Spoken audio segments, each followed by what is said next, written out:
Hi, I'm Eddie Stubbs, and welcome in to another episode of Ryman Memories as the Ryman Auditorium celebrates its 125th anniversary year. Joining us this time around is a special man on so many fronts. He's a star of the Grand Ole Opry, a multiple Grammy Award winner, and the Ryman Auditorium plays a great part in his musical story and his upbringing as well. And we're joined today by Ricky Skaggs. Ricky, thank you for coming. Eddie, great to be with you always, but especially here on TV and audio. So yes, great. Talking about a place that is so meaningful to both of us. I want to ask you, when do you first recall hearing music coming from this building? Would have been a Grand Ole Opry broadcast, I'm assuming, on WSM Radio. It would have been, and I would have been, 3, 4 years old. I mean, Mom and Dad, they listened to the Opry every Saturday night. There wasn't Friday nights back in those days, and it was Saturday nights, and they had the Frolic, later on, but my mom and dad were religious about hearing it on Saturday night. And back when they were younger, when they first got married, they had an old battery radio, and they wouldn't turn that thing on for nothing if war had broke out, and they were driving, coming up the creek with machine guns. My dad would have never known anything about it because he would not turn nothing on. But Saturday night, he didn't want to wear that battery out. He wanted to hear the Opry. Well, appointment listening, it was that way for a lot of people. So many people. It was. Yes. It's interesting to hear that it was that way for your family. It was. And when I remember the first time we came here, we drove down from Kentucky. How long of a drive would that have been? Well, it was before 65, Sure. So it was down 31, and it was over. It was through Moorhead, through all those little towns over to Elizabethtown, Kentucky, and then down 31 through Franklin and Bowling Green and all that, to come right straight on into Nashville. So it would have probably been a good 6-7 hour drive, and but they didn't mind. Mom and Dad, they wanted to bring us to the Opry, and I remember as a child when I got to the Opry. What year are we talking now, by the way? Probably, I think my first time would have been, I'd say 1960. I would have been 6 years old, and I remember so well my first impressions. I remember the smells that were there. And it smelled like church. And I say that to people, and they have the same response that you have. Like, what do you mean? Well, every church is different, so I want to know what church you're talking about here. This smelled like chewing gum. I smelled juicy fruit chewing gum. I smelled beech nut. I smelled all those smells that that I remember as a kid in church. People, Mom would give me some chewing gum to settle down, be still. I'll give you some chewing gum now if you'll sit down, And so the smells. Then the sound. I remember, the steel guitar and the fiddles and the acoustic guitars, electric guitars, and how they would come off the stage and hit that wooden ceiling. And I didn't even really realize that it was a wooden ceiling back in those days. I didn't remember that.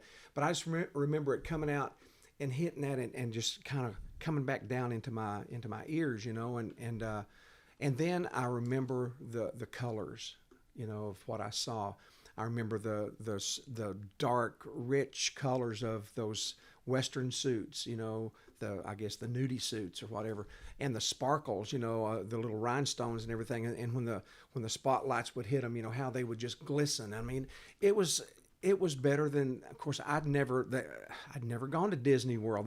There wasn't a Disney World back then, but that was my Disney World. That would have been my, that was like, nothing could have been greater than seeing that, because not only was it sight and sound, but it was just the presence of them people coming out on the stage and playing and singing, and it was fantastic. It was something I'll never ever forget. Where were you seated that first time? Do you remember? We were on the bottom floor, and probably right before the balcony, where it goes back underneath the floor from upstairs. But I know we were on the floor because I could remember, clearly being able to look up and see, the ceiling and all that, But pretty much.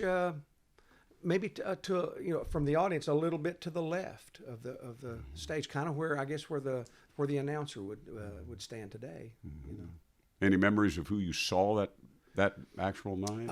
I remember seeing Cowboy Copas. I remember seeing Ernest Tubb, Roy Acuff. I remember seeing him because he came out with his his yo-yo, and I thought, I got one of them, and he's fiddling all, and balancing his fiddle on his nose, with his bow and all that, and I remember seeing Oz doing his deal. I guess they had this hot plate or something on the floor. I didn't know what it was then, but they had this hot plate on the floor, and he would take a drink, of water. He made people think it was moonshine, It may have been. Yeah. And he'd spit it out, and he'd spit it in that hot plate, and that thing was go up, and it was such a show. And my dad laughed and slapped his legs. I mean, it was so much about entertainment, in those days, and it was a great show, and it was great music, and all, and but that was before Patsy Cline. That was before Loretta Lynn for sure, because I know the first time that we went, the next time we came back to Nashville, we got backstage and met some people, and we went to the Ernest Tubb record shop, and Gene Shepard and Hawkshaw was hosting, and they let us have a song of theirs to do. And I remember my mom meeting Loretta Lynn, and Loretta Lynn looked dressed anyway, exactly like the movie when she was at the Tubb record shop. She had that cowgirl Western thing on. She had boots on. She had a hat on, and her and Mom talked about Eastern Kentucky, because Mama was certainly from Lawrence County. She's from up in Van Leer, and so they had a lot to talk about, and it was great. And but those were early days for me. Wow, very memorable. Kindred spirits for sure, being fellow Kentuckians. When was the first time that you actually got to appear on the stage of the Ryman Auditorium? The first time I got to appear was with Ralph Stanley's band. Mr. Monroe used to host a thing called the Early Bird Bluegrass Festival or Bluegrass Show, and it would usually be on a Friday, during Radio Week or something like that. Yeah, it was during the country disc jockey convention, and then they would tie it in with the Opry birthday celebration in those days too. Would that have been in October maybe? Probably. Yeah, right. So I was with Ralph and me and Keith Whitley, and so anyway, we played on that Early Bird Bluegrass thing, which wasn't broadcast, wasn't an Opry show. But Roy Acuff invited Ralph to come and be on the show that night. So we actually got to come out and do a song or two on Roy's show, on the Opry. Now, would that have been Keith Whitley's first time to be on the Opry this stage as well? I'm sure it would have been. Yeah, I'm sure it would have been. That had to have been a huge feeling for you. Oh, man. Yeah, and Les Leverett has some pictures of that, the great photographer that chronicles so much of the Opry, Les Leverett. The Dean of Country Music Photographers. Man, he sure is, and we're overdue a visit. Yeah. Yeah, love him. As a fan and a student of the history of the building itself, the Ryman Auditorium, but also the music, this is hallowed ground to you for numerous reasons. First and foremost, because it was opened as a church, the Union Gospel Tabernacle in 1892. Yeah. What's your feelings about the spiritual connection of this facility? Well, I kind of feel like that a church is always a church if it's been given to God, and it certainly was. I feel very strong that there's a lot of churches, I guess your house could be a church in a way where, because really where two or more are gathered, the Lord is in the midst, and so I think we can worship many places. I think he does like us to not forsake the assembling of the saints. I mean, so it is a good thing when many do come together. But there's something about, dedicating a building, as a church. And the thing I liked about this particular building, church, was that it wasn't the First Baptist, or it wasn't the First Presbyterian, or the First Methodist. It was Union Gospel Tabernacle. And Union not meaning Civil War, the Union and, Confederates. It didn't have anything to do. I think what that meant was Union Gospel Tabernacle was many denominations that are believers in Christ was welcome to come here and worship, And so that's what I love about even what it's become now, is that, many musicians, many different faiths. I mean, I'm sure there's many people here that come here that are not believers in Christ, and and come and even play and entertain here. But nonetheless, God will keep what's been given to him, and that's why so many of us was in such an uproar, when there was some talk in the early '80s about tearing this building down.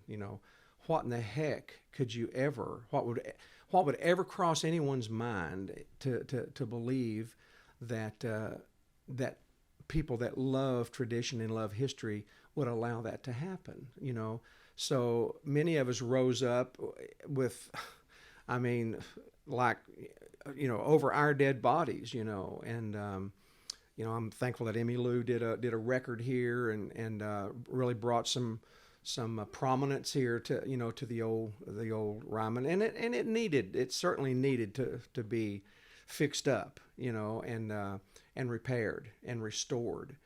But that's what restoration is all about. God does the same thing with us. I mean, our bodies are broken. Our lives many times are so broken and just really need his restoration power. And so I think that was just a picture of what God's whole plan for this building and for country music and for Nashville. I think it's ground zero. The Ryman Auditorium is ground zero for all that's going on in Nashville. I mean, it truly is. It's the lightning rod. It's the stake that was driven in the ground in Nashville, and I'm so thankful that it's still here, and I'm thankful that we're able to work and play here and bring our friends. I mean, when I brought Barry Gibb here a few years ago, I mean, he couldn't believe that he was in a place that he had seen on television in Australia, that he would ever be here and to be able to walk on this stage and play music. It was just mind-blowing. And my God, he's played in every great hall in the world, he and his brothers, the Bee Gees. But my God, he was so taken, so blown away.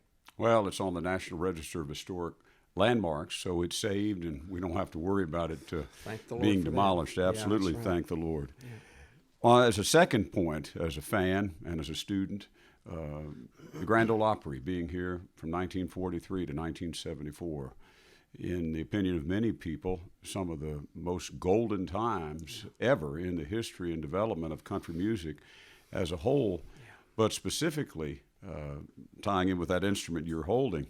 The birthplace of bluegrass music took place in this facility, and it was carried over the airwaves of WSM Radio. Yeah, bluegrass music. I mean, of all the genres of music, bluegrass is a music that was truly birthed, I think, by 5 individuals: Bill Monroe, Lester Flatt, Earl Scruggs, Chubby Wise, and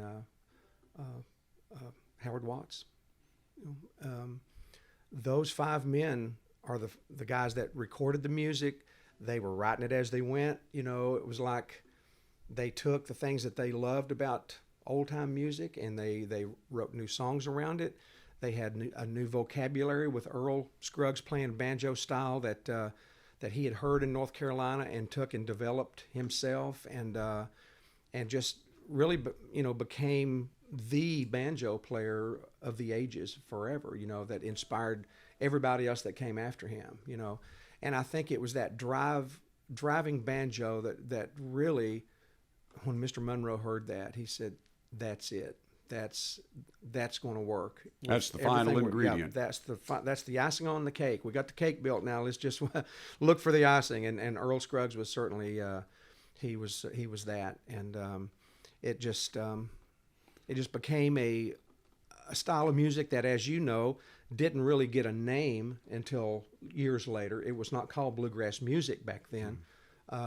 It was the Bluegrass Boys, Bill Monroe and the Bluegrass Boys from Kentucky, which he was proud of. But, the phrase bluegrass music really did not become a name and a style of music. And the style was there, but the name hadn't been really stamped on it as that till later on. But it is special to me. And when I think about, a stage, a performance, a medium really where music could be heard nationwide, with 650 WSM, which was 50,000 watt blowtorch in those days. I mean, beaming into 38 states and parts of Canada. Yeah. Being able to hear that, I mean, as we was in the next state up in Kentucky, but as you well know, WSM would kind of fade in and fade out, and but boy, we'd listen, and then there would come a banjo, pushing through, and of course I never heard Earl Scruggs with Mr. Monroe live in those days. I've got tapes now of his performances with Mr. Monroe live here. But they played the Opry a lot. Lester and Earl did. And then, of course, Mr. Monroe always had a banjo player and a fiddle player in his band. But just to know that even before, Columbia Records, before they even released those records that Earl Scruggs and Lester Flatt did with Mr. Monroe when they were all together as the Bill Monroe and the Bluegrass Boys, 650, the Grand Ole Opry, was broadcasting this music. And two guys, two brothers, and of course Pee Wee Lambert, up in the southwestern part of Virginia, the Stanley brothers, Ralph and Carter Stanley, they were listening to this music. They were listening to the Grand Ole Opry. They were listening to Bill Monroe and the Bluegrass Boys, and they were really the first group to follow Bill Monroe's style of music. Now they were doing a lot of old time mountain music, songs by, Whittier and Grayson, and they were doing, Carter family songs, and they were doing, just a lot of songs. And Carter wasn't even really writing that much stuff in those days. But Carter would write, he was responsible for trying to get the verse, if Lester was singing, with Bill, he'd try to get the verse down. Then Ralph would kind of be responsible for writing the chorus down, as they were singing. And Pee Wee would kind of back up the two, and try to figure out the chords and chord changes and stuff like that. So, it's so amazing. You think about, nowadays, you get on your iPhone and hear all that stuff, but back then, it wasn't easy to do that, And the impact that the music was making, specifically on the Stanley Brothers, coming from here, the old saying has been around, and Mac Wiseman, who's still with us and verified this, that whatever Monroe and Lester and Earl did on Saturday night here at the Ryman, coming over WSM, the Stanley Brothers had it on the air Monday morning in Bristol. Right. That's right. Farm and fun time. That's exactly so it right. shows you the impact, but it was just a very special thing that was meant to be. And there are other reasons I know that this building means a lot to you beyond all of that.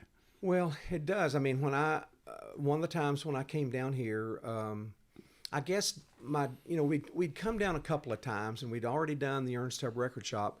My dad, he just thought if I could get on the Opry, if they could get me on the Opry, that I'd be able to, I don't know what he thought would happen if I got on the Opry, but he wanted that, I know. And so anyway, he'd made friends with Mr. Bell, the backstage door guard, and Mr. Bell was a sweet man. and my dad probably give him a, like a case XXX, pocket knife or something like that. Say if you brought him a cigar too, that scored points. That's right. So anyway, Mr. Bell would say, "Okay, now y'all can come on back here. Just don't be touching anybody's instruments, and and that, like you little kid, don't touch somebody's instruments." But anyway, I had my mandolin with me one night, and backstage, as you well knew back then, backstage was like, it was packed. It was just so many people back there, and there wasn't hardly any dressing rooms at all. And so anyway, I found a little spot and kind of leaned up against the wall, and was just standing there playing my mandolin, playing an instrumental or something. And Earl Scruggs walked by and saw me. And this is what year, like 61? 61. Mm-hmm.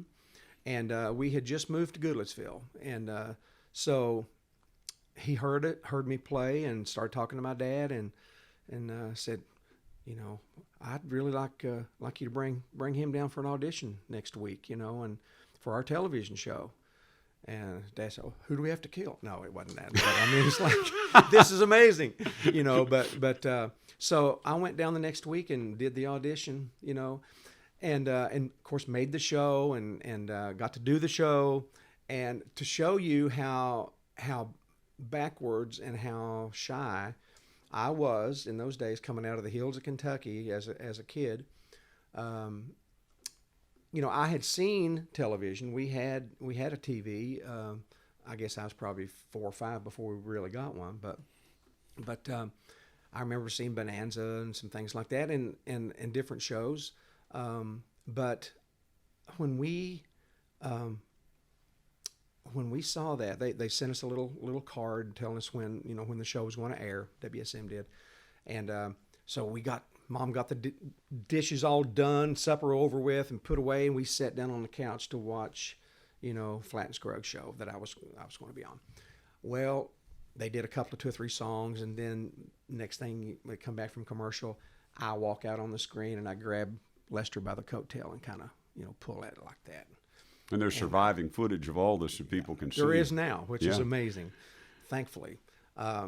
Anyway, when I saw myself and heard myself speak, I just freaked out.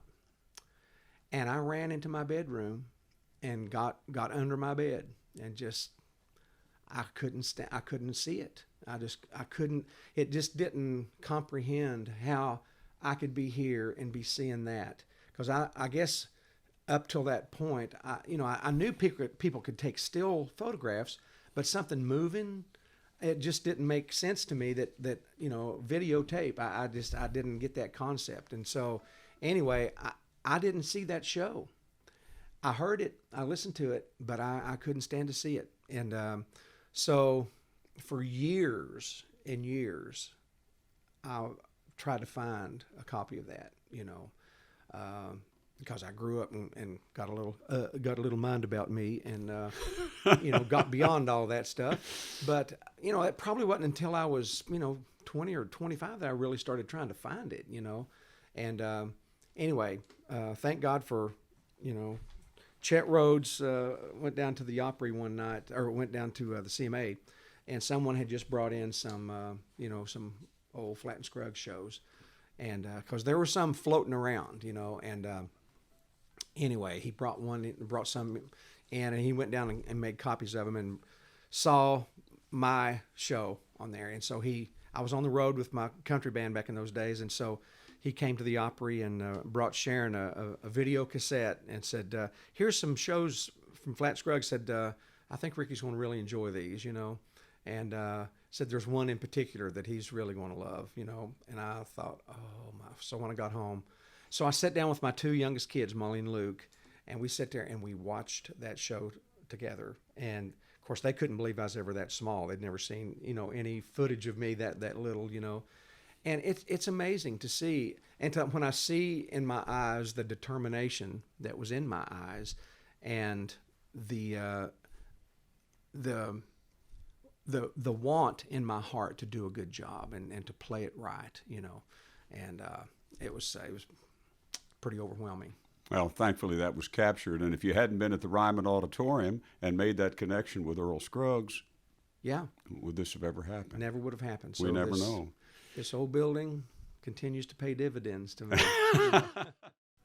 I'm Eddie Stubbs. Thanks for joining us this time around on Ryman Memories, and we look forward to having you back with us again soon.